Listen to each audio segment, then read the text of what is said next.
sa posisyon, sa tahimik na pananalangin,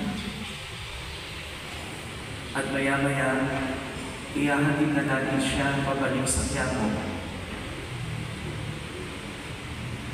Pero tanong mga kapatid, iiwan ba talaga niya tayo? Ang sagot po ay hindi.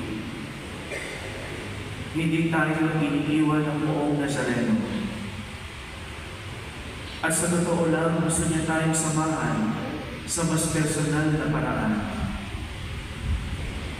Sa ating puso, sa ating konsyensya, sa ating mga desisyon araw-araw, ang buong Jesus Nazareno ay lagi natin kasama. At ngayon mga kapatid, habang pinagmamasdan natin ang imahe na mamaya ay unti-unti aalis, magandang paalaala ng ating Panginoon sa Ebanghelyo ang dapat nating panghawakan,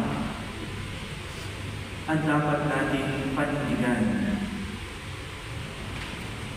May sinabi si Jesus sa Ebanghelyo,